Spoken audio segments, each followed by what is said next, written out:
வணக்கம்.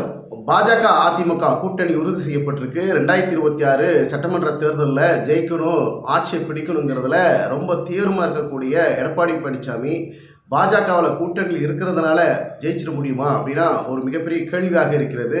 கட்சிக்கு இன்னும் பிரச்சனை, கட்சியினுடைய பொதுச் செயலாளர் பிரச்சனை இருக்குது. ஓ பன்னீர்செல்வம் அவர்கள் ஆலோசனை கூட்டத்துக்கு அப்புறம் என்ன சொன்னார் செய்தியாளர் மத்தியிலனா, நான் தமிழ்நாடு முழுக்க 38 மாவட்டங்களுக்கும் என்னுடைய நிர்வாகிகளும் பொறுப்பாளர்களையும் மக்களையும் சந்தித்து கூட்டணி நிலைப்பாடை அறிவிக்கிறேன்னு அவர் ஒரு ட்விஸ்ட் வச்சுட்டு பேசிட்டு போகிறார். ஆனால் இங்கே என்ன கல நிலவரம் அப்படின்னா, ஓ பன்னீர்செல்வம், எடப்பாடி பழனிசாமி, சசிகலா, டிடிவி அதிமுகவை பழையபடி வலுவான தலைவர்களாக உருவெடுத்து கட்சி ஒன்றுபடாத வரைக்கும் பாஜகவில் அதிமுக கூட்டணியில் இருந்தால் கூட ஜெயிக்கிறதுங்கிறது சாத்தியமே கிடையாது. ஏன்னா இன்றைக்கி அரசியல் கள நிலவரங்கிறது வேறு மாதிரியாக இருக்கிறது. மெகா கூட்டணிங்கிற ஒரு கோட்பாடோட 2026 அரசியல் களம் நகருகிறது.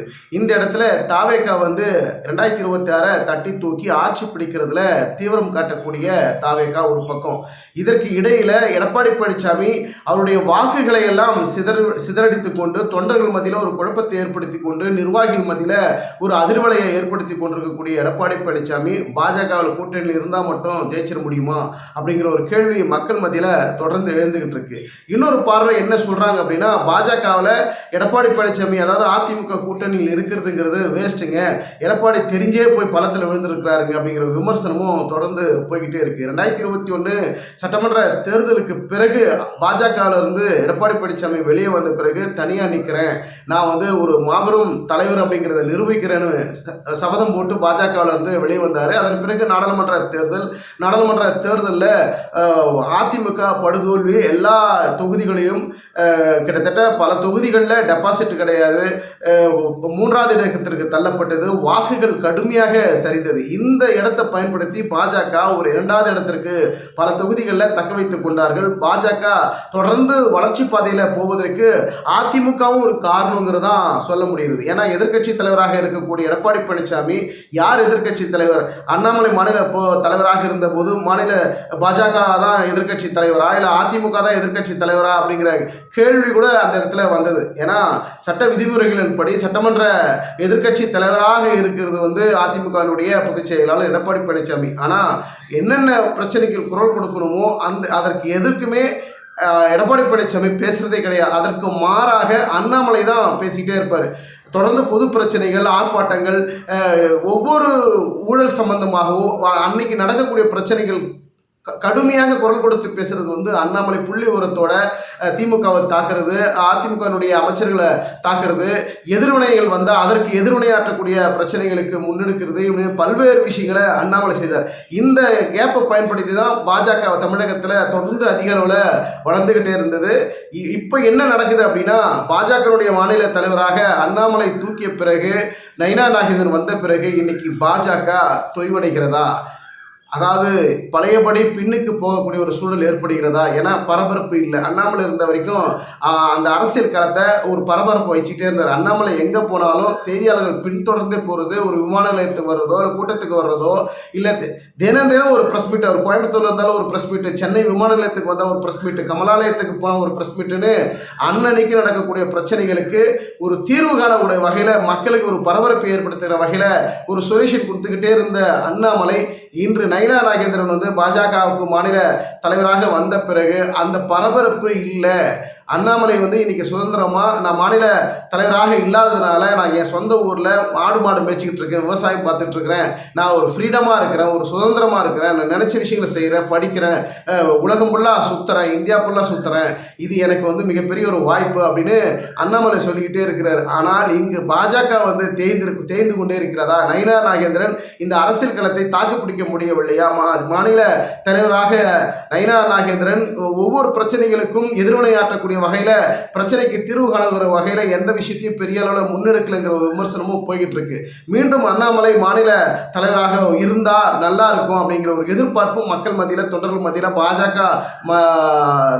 தமிழக மூத்த தலைவர்கள் மத்தியில் மிகப்பெரிய ஒரு அதிர்வலை இருந்துகிட்டே இருக்கு. இது சாத்தியமா அப்படிங்கிறது பாஜக தான் முடிவு பண்ணணும். அதே நேரத்தில் பாஜக செய்த ஒரு மிகப்பெரிய ஒரு தவறு அப்படின்னா, 2026 சட்டமன்ற தேர்தல் வரைக்கும் தமிழக பாஜக மாநில தலைவராக அண்ணாமலை நீடித்திருந்தால் இந்த இடத்துல நிச்சயமாக சொல்லி அடித்த மாதிரி ஒரு மிகப்பெரிய ஒரு ஆட்சி மாற்றம் மெகா கூட்டணி ஏற்படுத்தி ஆட்சி மாற்றத்தை ஏற்படுத்தியிருக்கக்கூடிய வாய்ப்புகள் இருந்திருக்கு. ஆனால் என்ன தலைக்கீழாக நடந்து விட்டதுன்னா, அண்ணாமலை மாநில தலைவராக இருக்கிற வரைக்கும் நாங்கள் பாஜகவுடன் கூட்டணிக்கு வரவே மாட்டேங்கன்னு அடம்பிடித்த எடப்பாடி பழனிசாமி தான் இங்கே ஒரு ட்விஸ்ட் வச்சார்.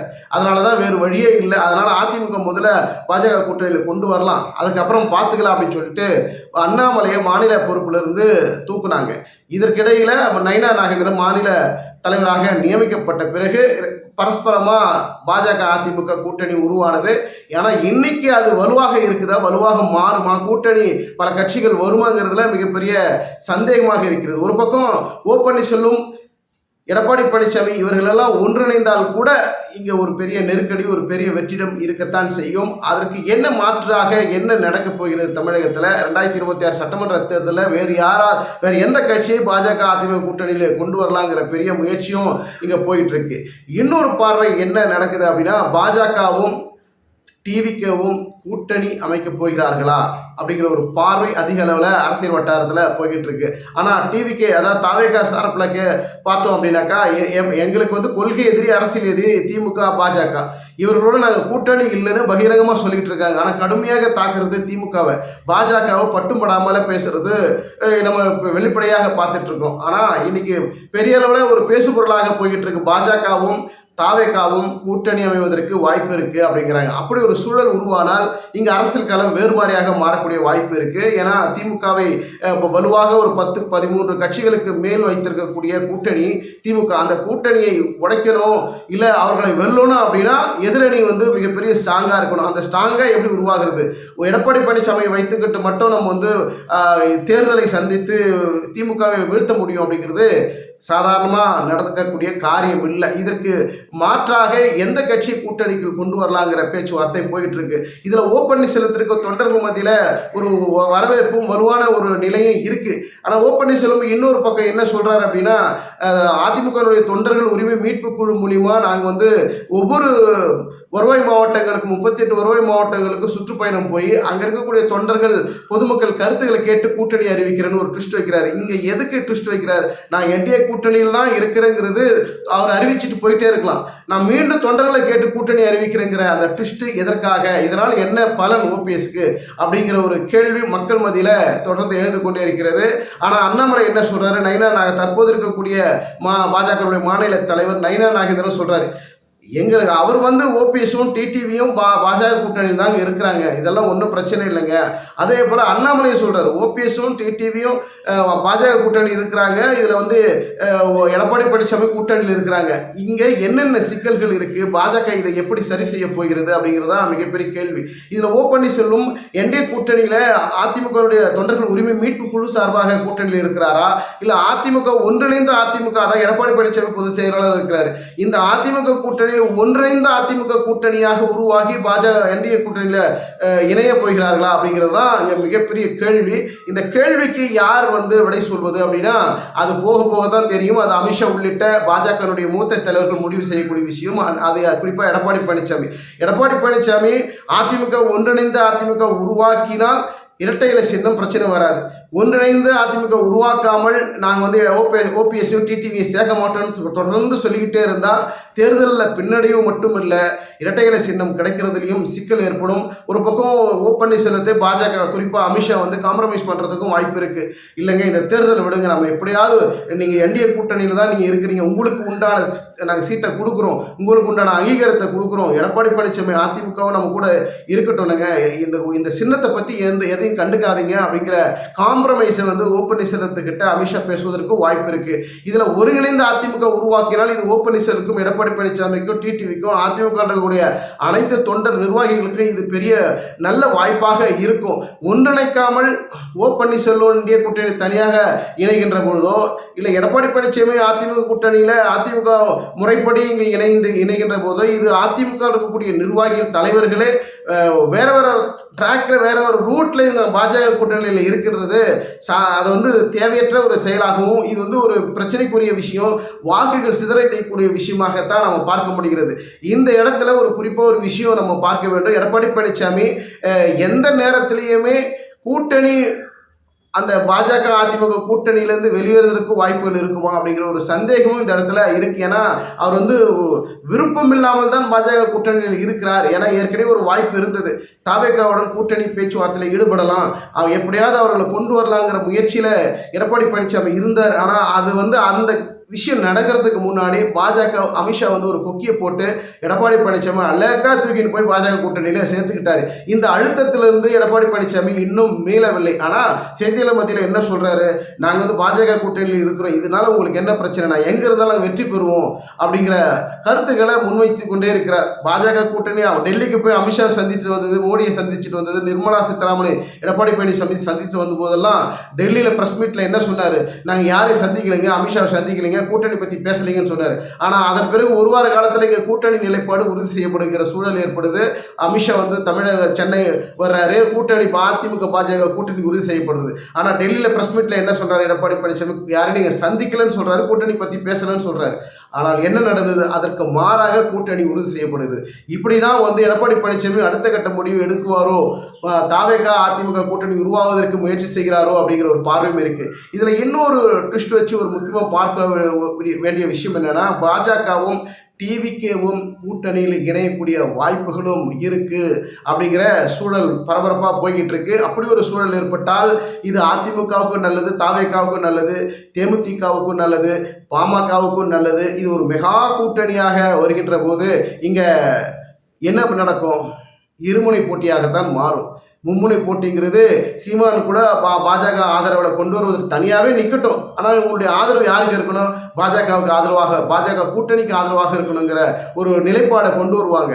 ஆனால் இங்கே அப்போ அப்படி பார்க்கும்போது இருமுனை போட்டி தான். திமுக பாஜக அதிமுக இந்த மெகா கூட்டணி ஒருங்கிணைந்தோம், திமுக கூட்டணியும் இப்படி ஒரு கடுமையான ஒரு டஃப் கொடுக்கக்கூடிய தேர்தலாக மாறுவதற்கு வாய்ப்புகளாக இருக்கிறது. தேமுதிக இங்கே வந்து தாவேகாவுடன் போகணும், தாவேகா ஆட்டோமேட்டிக்காக இங்கே பாஜக கூட்டணி அதிமுக கூட்டணி வந்துவிட்டால் எல்லா கட்சிகளும் இது ஒருங்கிணைந்த ஒரு மெகா கூட்டணியாக மாறக்கூடிய வாய்ப்பு இருக்குது. இந்த சூழல் எடப்பாடி பழனிசாமி எப்படி கையாள போகிறார். இன்னொரு பக்கம் தாவேகா பாஜக கூட்டணியில் இணைவதற்குண்டான ஒரு முயற்சியிலும் இருக்கிறாங்க. பாஜக தீவிரமாக தாவேகாவை நெருங்கி கொண்டிருக்கிறது. தாவேகாவை எப்படியாவது அவர்கள் நம்ம பக்கம் கொண்டு வருவதற்குண்டான மெகா பிளானோட அமித்ஷா அடுத்த கட்ட முயற்சிகளை மேற்கொள்கிறாங்க. தாவேகா வந்து இதற்கு சம்மதிக்குமா, இல்லை நாங்கள் தனியாக தான் நிற்க போகிறோங்க, எங்களை விடுங்கன்னு சொன்னால் அங்கே அழுத்தம் வேறு மாதிரியாக மாறுமா, தாவேகாவுக்கு ஏதாவது ஒரு வேறு மாதிரியான ட்விஸ்ட்டுகளை ஏற்படுத்துவதற்கோ இல்லை நெருக்கடிகளை ஏற்படுத்துவதற்கோ பாஜக முயற்சி செய்யுமா அப்படிங்கிற பல்வேறு கேள்விகளும் இருக்கிறது. இன்னைக்கு நேற்று பார்த்தீங்கன்னாக்கா திமுக சார்பாக இருக்கக்கூடிய ஈடி ரைடு, இந்த அமலாக்கத்துறை வந்து பார்த்தீங்கன்னா அந்த டாஸ்மாக் ஊழல் சம்பந்தமான ரைடுகள்லாம் போய்கிட்டு இருக்கிறாங்க. இந்த நிலையில இந்த 1000 கோடி டாஸ்மாக் ஊழலை எப்படி வந்து யாரை கைது செய்வது, இந்த தேர்தல் வருவதற்கு முன்பாக யாரை அட்டாக் பண்ணால் நமக்கு ஒரு வளர்ச்சி இருக்குங்கிறது பாஜக நிச்சயமாக பல்வேறு கட்டத்தில் ஒரு பெரிய முயற்சியில் ஈடுபடக்கூடிய வாய்ப்புகள் நம்ம பார்க்குறோம். இந்த இடத்துல எடப்பாடி பழனிசாமி சரியாக ஒரு முடிவு எடுக்கணும் அப்படின்னா, ஒருங்கிணைந்த அதிமுகவை உருவாக்கினால் எடப்பாடி பழனிசாமிக்கு எல்லா வகையிலும் நன்மையாகவே முடியும். ஏன்னா ஆட்சியும் பிடிப்பாங்க, அவர் முதலமைச்சர் ஆவதற்கு வாய்ப்புகள் இருக்கிறது.